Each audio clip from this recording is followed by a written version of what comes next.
105 memiliki keterkaitan dengan rangkaian peristiwa tindak pidana korupsi dalam perkara suap penetapan calon anggota DPR RI terpilih, di mana Harun Masiku diduga sebagai pemberi suap dan masih dalam status buron. Menimbang bahwa sesuai dengan tuntutan umum dan untuk kepentingan pembuktian dalam Harun Masiku yang masih dalam proses penyidikan, maka seluruh barang bukti tersebut diperlukan sebagai alat bukti.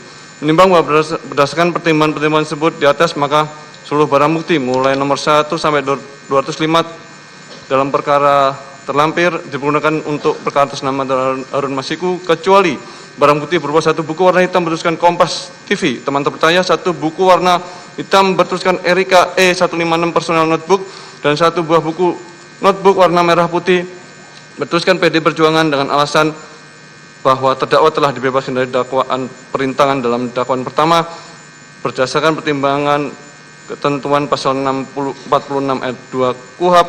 Barang bukti yang tidak ada hubungan dengan perkara lain dikembalikan kepada orang atau kepada mereka yang berhak menerimanya. Menimbang oleh bahwa karena terdakwa jatuh pidana, maka berdasarkan pasal 22 ayat 4 KUHP, masa penangkapan dan penahanan telah dijalani dikurangkan dari seluruh pidana jatuhkan. Menimbang bahwa karena terdakwa ditahan dalam penahanan yang dan penahanan terhadap terdakwa dilandasi alasan yang cukup, maka perlu ditetapkan agar terdakwa tetap berada dalam tahanan. Menimbang bahwa oleh karena terdakwa nyatakan bersalah dan jatuh pidana, maka harus diberi pula membayar biaya perkara.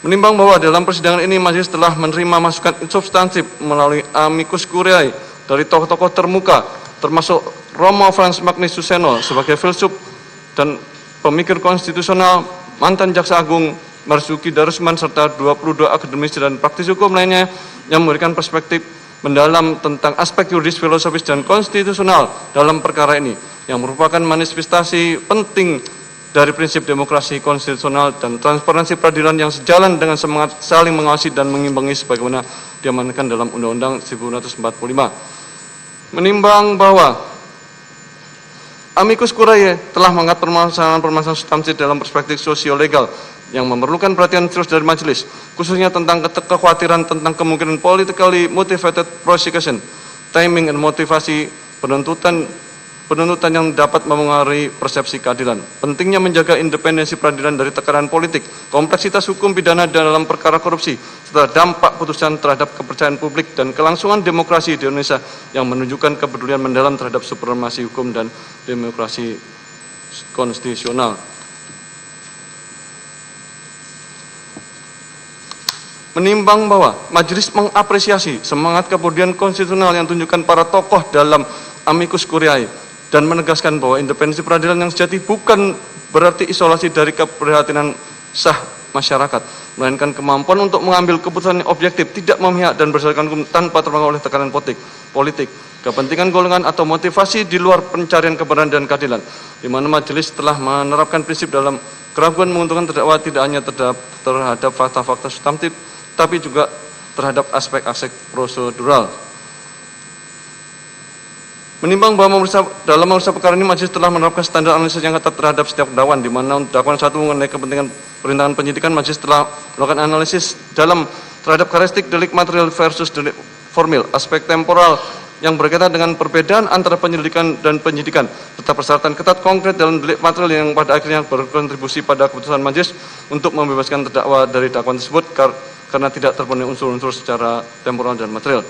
Menimbang bahwa sebaliknya, keputusan majelis untuk menyatakan terdakwa terbukti bersalah dalam dakwaan kedua didasarkan pada terpenuhi seluruh unsur dakwaan secara sah dan menekan melalui minimal 2 alat bukti yang valid dan keyakinan majelis yang diperoleh melalui proses pemeriksaan yang objektif dan komprehensif, di mana majelis menganalisis secara komprehensif unsur-unsur penyertaan, kualitas alat bukti komunikasi elektronik, dan standar pembuktian kesengajaan dalam konteks tindak pidana korupsi, yang menunjukkan bahwa majelis benar-benar independen dan objektif dalam menilai setiap aspek perkara tanpa terpengaruh oleh tekanan dan opini dari pihak manapun.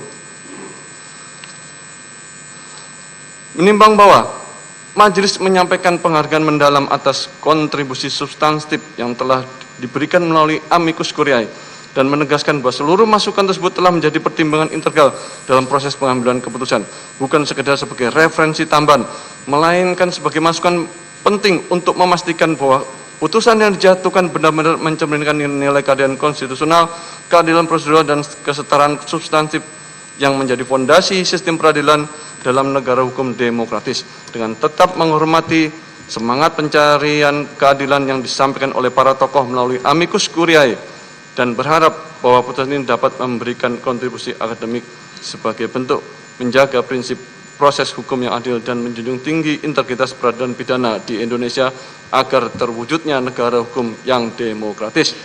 Mengingat pasal 5 ayat 1 Undang-Undang Tindak Pidana Korupsi junto pasal 5 ayat 1 ke 1 KUHP junto pasal 64 ayat 1 KUHP dan Undang-Undang Nomor 48 tahun 2009 tentang kekuasaan kehakiman, Undang-Undang Nomor 8 tahun 1981 tentang hukum acara pidana, serta peraturan perundang-undangan lainnya yang mengadili berkaitan dengan perkara ini.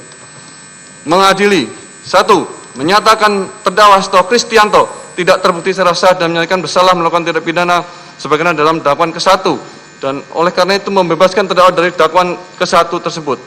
2. Menyatakan terdakwa Hasto Kristianto terbukti secara sah dan menyatakan bersalah melakukan tindak pidana turut serta melakukan tindak pidana korupsi berupa pemberian suap secara bersama-sama dan berlanjut sebagaimana dalam dakwaan kedua alternatif pertama.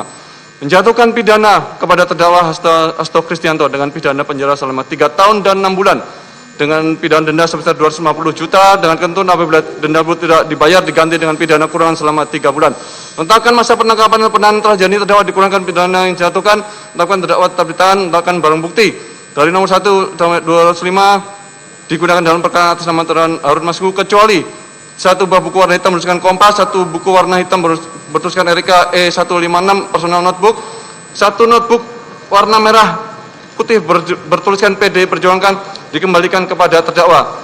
Membebankan kepada terdakwa untuk membayar perkara sebesar Rp7.500. Demikian diputus dalam sidang permusyawaratan Majelis Hakim Pengadilan Tindak Pidana Korupsi pada Pengadilan Negeri Jakarta Pusat pada hari Senin 21 Juli 2005 oleh Rosramanto SHMH selaku Hakim Ketua, Sunoto SHMH dan Hakim Ad hoc Tindak Pidana Korupsi Dr. Sigit Herman Binaji SHMH masing-masing sebagai hakim anggota, yang diucapkan dalam sidang terbuka untuk umum pada hari Jumat 25 Juli 2005 oleh Hakim Ketua dengan didampingi para hakim anggota tersebut, dibantu oleh Panitia Pengganti Pengadilan Negeri Tindak Pidana Korupsi pada Pengadilan Negeri Jakarta Pusat setelah dihadiri oleh penuntut umum pada Komisi Pemberantasan Korupsi dan terdakwa didampingi dengan para penasihat hukumnya. Demikian putusan yang dijatuhkan Majelis Hakim. Atas putusan ini saudara terdakwa mempunyai hak: 1. Menerima putusan, 2. Menolak dengan mengajukan upaya hukum, 3. Berpikir pada waktu 7 hari. Apabila tidak menentukan sikap dalam 7 hari dianggap menerima putusan. Ketentuan yang sama berlaku juga untuk penuntut umum. Dengan berakhirnya pembacaan putusan ini, maka kewajiban Majelis Hakim untuk memeriksa dan mengadili perkara ini telah selesai. Dengan demikian sidang nyatakan ditutup.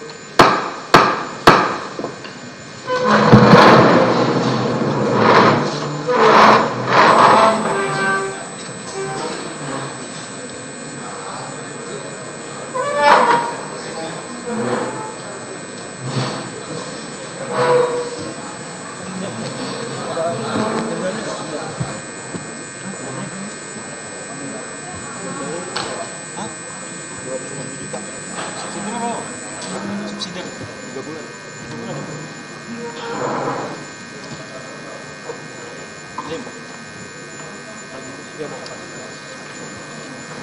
250 ya? 250 ya?